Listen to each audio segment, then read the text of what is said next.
구약 성경 278페이지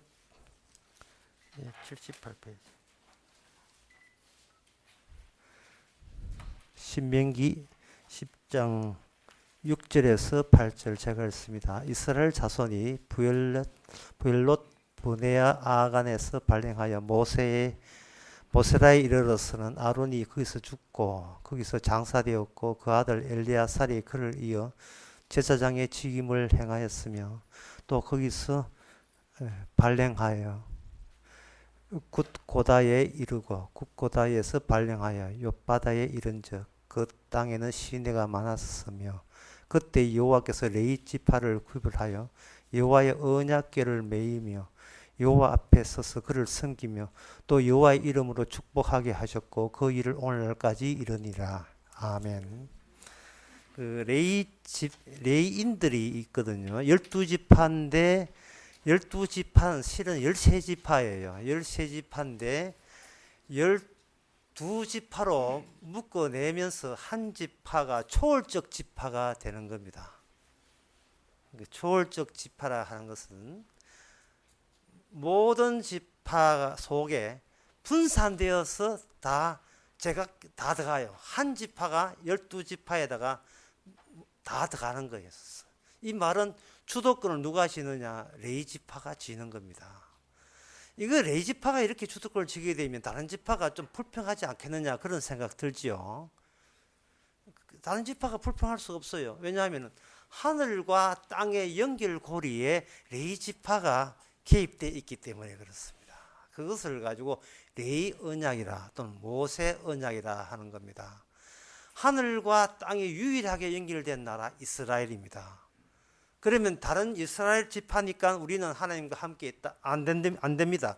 레위 지파와 관련되어 있습니다. 그러면 레위 지파가 관련되어 있는 것과 우리가 단독적으로 하나님과 연관되어 있는가는 어떤 차이가 나느냐? 기도가 안 돼요. 레위 지파가 대신 기도하지 않으면 기도 응답이 안 됩니다. 이게 지금 이 교회가요. 나도 한 기도한다고 나선 사람들이 굉장히 많아요, 교회에.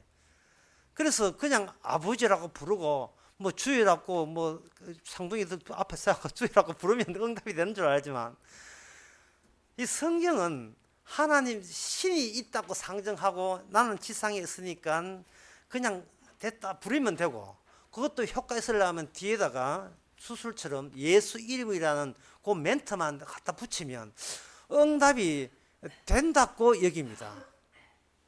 그러나 성경은 그걸 이해하지 않습니다. 기도의 응답이 되려면 그 기도가 통하는 유일한 노선에 그 지점이 있어야 돼요. 근데 그 지점은 아무나 갈 수가 없고 그 지점까지 다른 지파가 그 지점까지 오게 되면 당신이 기도할 게 뭡니까? 라고 누가 받느냐 하면 레위 지파가 딱 입구에서 받습니다. 저는 이런 기도 때문에 기도합니다. 그러면 제가 대신 기도할 테니까 당신은 여기에 성소 바깥에서 머물고 있고 우리가 성소 안에 들어가서 기도하겠습니다 하고 레위 지파는 제사장에게 이름을 하죠. 이름을 할 때 그냥 이름하면 안 돼요. 뭐냐 하면 하나님 앞에 기도 앞에 합당한 제물을 가지고 나와야 됩니다.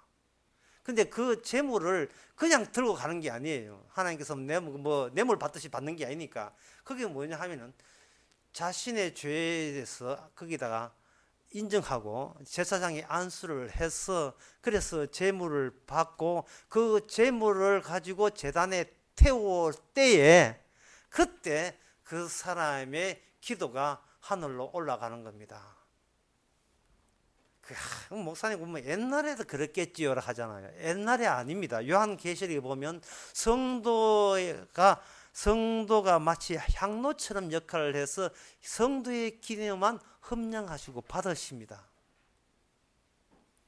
이게 왜 그래? 제가 이렇게 하면 왜 그래 복잡합니까? 라고 이야기해요. 왜 그래 복잡합니까? 우리가 아쉬운 거 주께서 아신다면 우리 아쉬웠다고 이야기할 때는 들어주셔야 되지. 왜 그래 뭐 구조가 복잡합니까? 라고 한다면 거기에 대한 정답은 이겁니다. 기도를 받아시는 게 하나님이 아니고 하나님께서 필요한 기도만 주께서 응답하는 식으로 기도케 하시는 거예요. 그러니까 기도하는 자체가 주님의 기도의 응답으로서 네 입에서 그런 기도가 나오게 했다는 겁니다. 그게 왜 그러냐 하면은 창세기 3장에 보면 인간은 이미 추방된 존재예요. 추방된 존재는 의논하지 않습니다. 상대하지 않아요. 상정하지 않습니다. 이게 어디서 일이 되는 거예요. 그래서 어떤 분이 레인이 뭡니까? 세상이 뭡니까? 하모드는 이야기 하락하면 저는 이렇게 합니다. 하나님의 분노를 보여주는 사람이에요. 하나님의 분노를 보여주는 사람이에요. 뭐 민주화 운동 때문에 분노하는 그런 거 분노 아닙니다. 정치적인 문제가 아니에요. 이 근원적인 문제입니다. 그러니까 존재의 근원적인 문제거든요. 하나님께서는 세상을 이렇게 분노하고 있다. 언제부턴가 창세기 3장부터 지금까지 계속 줄곧 분노하고 있어요. 그래야 창세기 3장에서 인간을 추방시킨 취지가 계속 세상 끝날까지 계속 갑니다.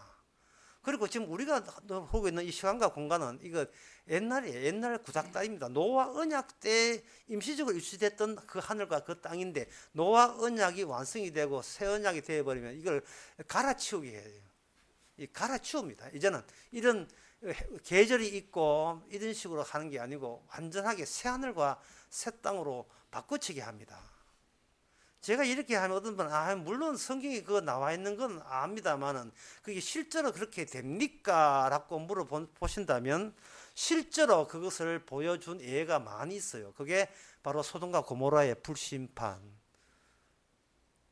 그리고 예수님의 모든 행적들. 사람이 물리를 걸 수 있습니까? 하지만 주님은 물리를 걸어왔습니다. 신기한 게 아닙니다. 분노하고 있는 겁니다. 네가 아는 범위는 네가 아는 범위에서 내 해석과 내 행동과 내 말이 해석 안 되지? 너 문제 있어. 그겁니다. 바리새인들은 우리를 대표해서 가장 그 시대에 말씀에 대해서 최고로 잘 준수했던 집단이 바리새인이었습니다.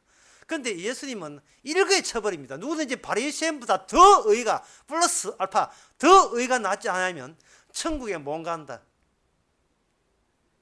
그 말은 뭐냐면 이만큼 모자란다가 아니라 노선이 잘못됐다는 겁니다. 지금 인간이 납득이 되고 인간이 할 수 있는 걸 다 수집한 게 그게 실수고 그게 잘못이라는 겁니다.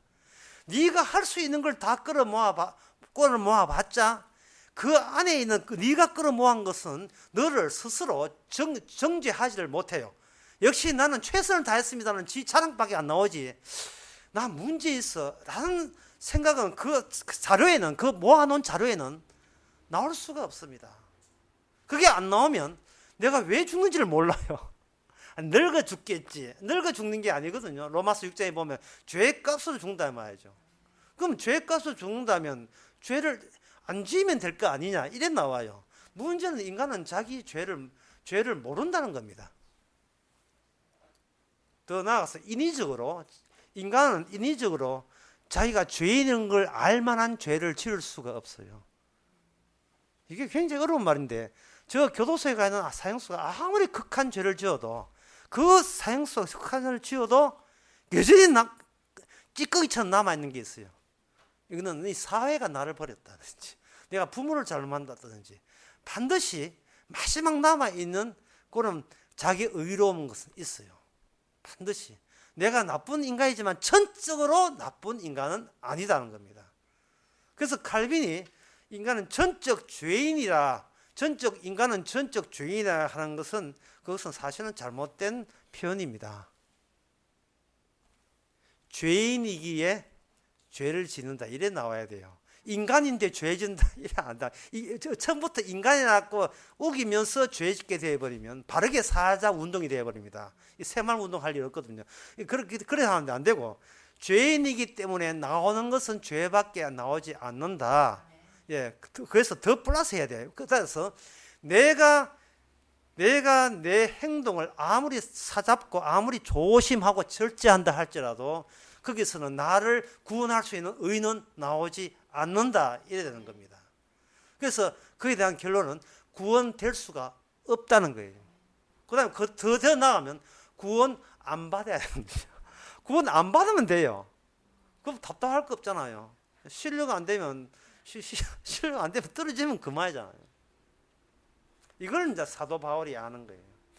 왜냐하면 내가 구원받고자 노력할 때는 주께서는 그것을 너는 죄인이라고 지적하실 때 사도 바울이 죄인이라고 사도 바울에게 너는 죄인이라고 지적했던 그 근거가 뭐냐 하면은 너로 인하여 내가 상처받을 때 그 상처를 도로 나한테 줄 때만 비로소 나는 나 때문에 하나님이 돌아가셨구나 걸 아는 순간만 죄의 관계가 성립됩니다. 그런데 그 죄가 있는 곳에만 뭐가 있느냐? 하나님의 의가 동반해서 제공되는 겁니다. 죄가 있는 곳에 은혜가 넘친다는 거예요. 그래서 하나님께서는 결론에 이르렀습니다. 하나님께서는 은혜를 지금 받은 은혜가 크다는 걸 알기 위해서 날마다 우리로 하여금 더 새로운 죄를 개발시켜서 알게 하는 인생을 살게 하는 겁니다. 새로운 죄를. 기도하는 것도 죄, 헌금하는 것도 죄, 예배 참석도 죄, 피아노 반주도 죄. 모든 것이 죄가 되어야 되는 거죠. 좀 더 정확한 터치, 이름까지 조정지처럼 되지 못하는 거, 죄. 조정지 알지요? 조성지 죄송합니다. 이게 또 죄함인가 보다. 조지 사람 이름까지 바꿨잖아요. 노선을 바꿔야 되는데 문제는 이건데 지금 인간들은 자기가 하나님께 가는 길밖에 몰라요. 오신 길을 모릅니다. 오신 길로 가야 갈 수 있어요. 오신 길로. 근데 그 길은 이방인들은 모르고 하나님께서는 12지파 위에다가 초월적 지파 13번째 지파 레이지파를 두셔가지고 레이지파가 따로 제지파가 따로 있는 게 아니고 그들 속속 내부에 들어가요. 이것은 무엇을 의미하느냐 하면은 레이지파가 따로 있고 그들 지파 따로 있으면 이게 다른 지파들이 나 여기 있고 너 거기 있어 상대자가 되어버려요. 사실 이스라엘이 그것 때문에 멸망한 겁니다. 레이지파조차도 이해를 못한 거죠. 그런데 그 레이지파가 그들의 있는 지역에 있는 것뿐만 아니고 그건 상징이고요. 그들의 마음속까지 레이지파가 들어온다는 사실을 그들은 사사기에 와서는 그들은 거부했습니다. 사사기에 와서 거부했어요. 내 땅은 내 땅이지 네가 뭔데. 그래서 레이지파가 살 꾸는 게 없어가지고 이거 온 동네 다 돌아다녔어요. 삿을 복비로 주겠다고 삽을 전제에 하면서 온 동네 다 돌아다니. 그래서 사사기가 그렇게 개판된 겁니다. 따라서 여기서 우리가 정리할 수 있는 것은 레이지파가 있는데 단순히 지역만 같이 섞여 산다 끝나면 안 돼. 그걸 끝나지 않고 레이지파가 완성이 새 언약이거든요. 그렇다면 그 새 언약 가는 통로 가운데서 레이지파가 어떤 식으로 개인의 마음과 영혼까지 파고 들어왔느냐 그 노선을 그 흔적과 경로를 추적해 가는 겁니다. 그 추적하는 거죠. 그럼 어떻게 추적하는가? 레이지파 출신들이 하는 기능들이 있어요. 그 기능들이 이번 주일에 학교 설했는데 에스라가 레이지파 속합니다. 그러니까 그 전부 다 중요한 기능은 에스겔이에요.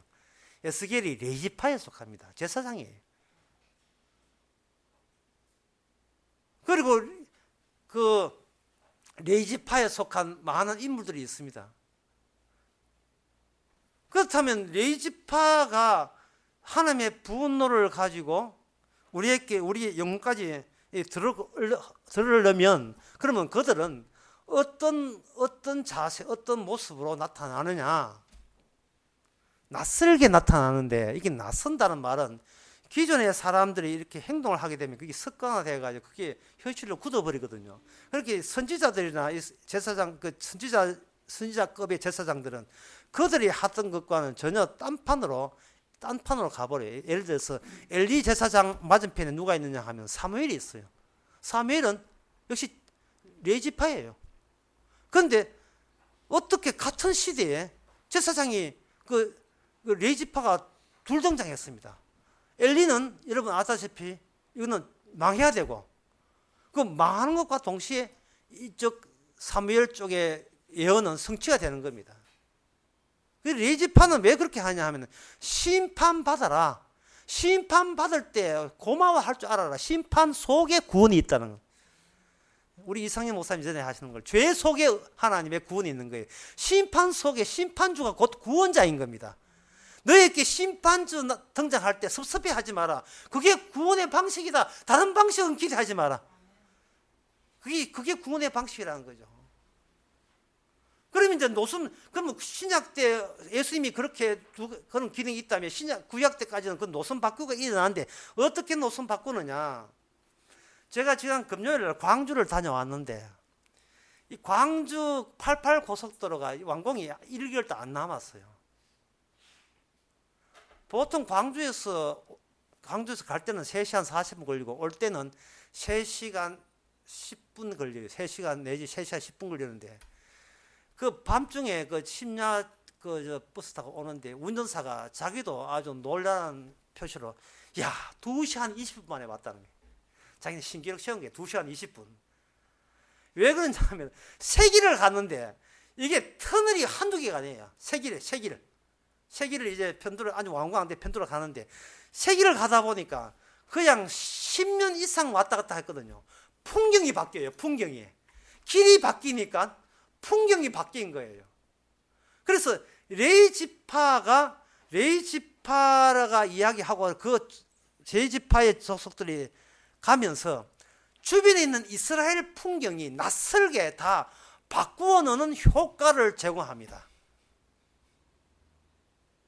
이제 그때 되면 이제 기존의 거짓 제사장들, 기존의 제사장, 정치적 제사장과 선지자적인 제사장과의 드디어 이제 맞대결이 계속 일어나죠.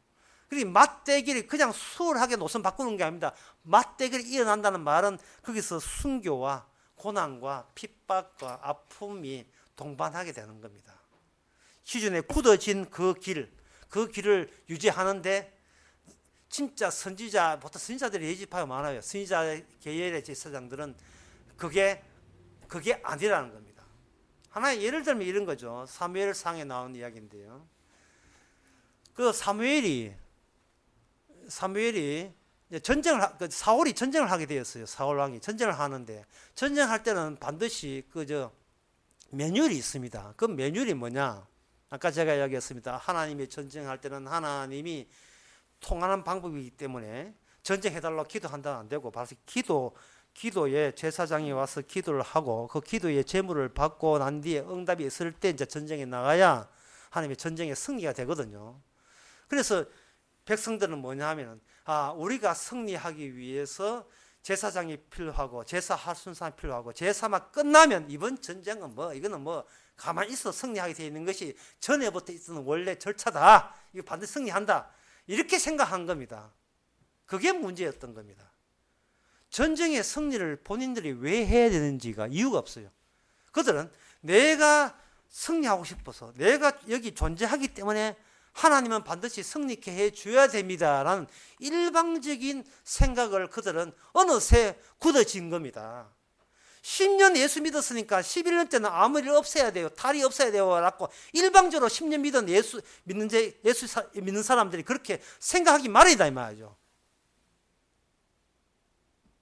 이게 이상하지 않아요? 이게 여러분들이 좀 이상하게 느끼지 모르지만 사람이 뭔가 교회를 다니고 신앙을 생활을 하게 되면 그게 왜 죄가 되느냐 하면은 이게 굳어지기 때문에 죄가 되는 거예요. 과거가 누적이 돼서 현재를 만들면 안 돼요. 미래가 나타나지 않는 미래가 현재를 만들고 나야 되는데 우리 인간은 시간관념은 뭐냐? 과거를 참조해서 그게 현재도 굳어지는 것이 인간입니다. 인간은 기억이 있거든요. 기억에서 현실을 보기 때문에. 성령 사던 그 사도들은요, 미래 입장에서 살았어요. 미래 입장에서. 그게 어디에 나오냐? 히브리서 11장에 나옵니다. 히브리서 11장에 나오는 그 신앙의 선배들은 과거 때문에 사는 게 아니고 미래에 예수 그리스도를 미리 이야기를, 예수의 모습을 미리 한 부분, 하나의 퍼즐 조각들을 하나씩 쥐고 있어요. 자, 여러분들은 뭘 쥐고 있는지 모르겠습니다만, 퍼즐, 김장하는 거, 그거 될 수 있습니다. 퍼즐 조각들을 하나씩 쥐고 있습니다. 근데 그 퍼즐 조각은 본인이 원해서가 아니에요. 이게 오늘 설교의 핵심인데, 절대로 본인이 원해서 이 길을 가는 게 아니에요. 이건 남한테 설명할 수도 없습니다. 정말 주님 따지고 싶어요. 주님 이거 안 한다고 했잖아. 오늘 김장 안 한다고 했잖아. 이런 식으로. 주님 이거 안 한다고 했잖아. 제가 잘한 건 따로 있잖아요.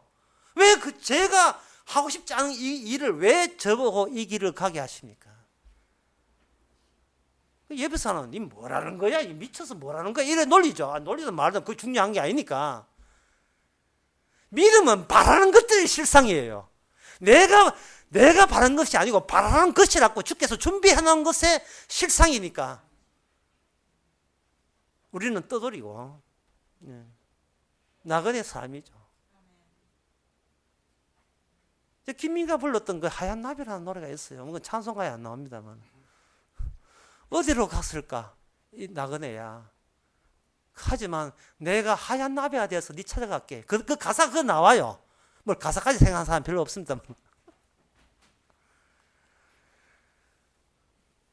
어디로 갔는지는 몰라. 우리 인간은 어디로 갔는지는 모릅니다.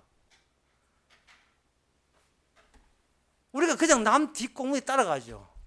바로 기존의 제사장들은 그저 아버지 죽고 아들하고 아들 죽고 또 손자하고 이런 식으로 대를 이어갑니다. 그런데 대를 이어가는데 거기에 대해서 선지자적인 제사장은 그것을 지적하는 거예요. 그게 너무 상투적이고 관행적이고 형식화될 수밖에 없는 죄를 유발할 수밖에 없는 제도가 된다는 겁니다. 그럼 그쪽에서 뭐라고 하겠습니까? 설마 하나님께서 죄 지으라고 이 일을 했겠느냐라고 나온 거예요. 띵동, 바로 그거다. 띵동이 참 급비점이고 바로 그거다 이 말이죠. 죄를 지으라고 제사장 노릇을 한 거예요. 진짜 제사장은 따로였어요. 앞에 있는 제사장들은 제사 짓는 죄값을 다 죽어야 하는 겁니다. 가짜였어요, 가짜. 예, 그 진짜가 아니고 가짜예요. 흉내 내고 있는 거예요. 인간은 지가 할 수 있는 것 때문에 정당화합니다. 그러나 그 정당화가 죄가 돼요. 우리가 할 수 있는 거 말고 우리가 못하는 것에 대해서 마음 두는 쪽으로 주께서는 개입합니다. 이게 풍경이 바뀌는 거예요. 살아가면서. 20대, 30대만 해도 이만한 직장에, 든든한 직장에 이만한 돈만 있으면 나는 꿀리지 않고 살 것이다 라고 보통 20대, 30대 그렇게 생각하거든요. 흔히 그런 거 하잖아요. 결혼식 할 때 남자들이 술 약간 묶어 와가지고 노래방 가가지고 고해 노래 부르면서 이 여자만 주신다면, 이 여자만 허락하신다면 제가 뭐든지 하겠습니다. 그래, 허락했다 그래. 허락하고 뭔데? 땡인데. 허락했는데 뭐 어쩌라고 허락했다. 이어 살았다. 그게 다 합니까? 애 낳아보세요. 어떻게 되는데? 아들 없는지 아들만 주신다면 뭐든지 하겠습니다. 그 아들 줬다. 뭐? 그 아들 말씀 꾸리면 어떻게 할래?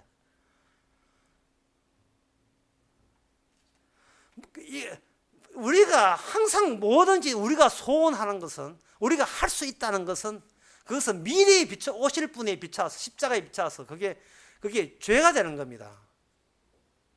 그래서 레위 지파는 우리들이 생각하는 그 중심이라는 게 있는데, 그 중심은, 감추어진 중심은 너희들이 중심이라고 오해하는 그 뒤편에 숨어 있다는 거죠. 뒤편에. 제사장이 있는데 이 나라는 왜 망하느냐? 제사장이 있는데 적들은 왜 쳐들어오느냐? 그게 바로 제대로 된 메시아를, 그 하나님 은혜를 알 수 있는 순간순간이 바로 실패한 순간, 주께서 분노하는 순간입니다. 분노하는 순간이에요. 여러분 일이 여러분 뜻대로 기도하다가 잘 되지요. 주께서 분노하는 순간으로 이해하시기 바랍니다. 이거 이제 급행 1번 추운데 빨리 와야 되는데 빨리 왔잖아요. 그거 분노하신 거예요. 자, 아나 왔다. 이러더니 이런 것만 원했지. 그러니까 정말 이거 급행 빨리 이런 거 타야 돼. 오게 되면 어떤 느낌이 드냐 하면, 주여 기껏 이런 것 때문에 내가 기도했나이까. 다음 거 타면 될 건데 도대체 그런 여유가 없어.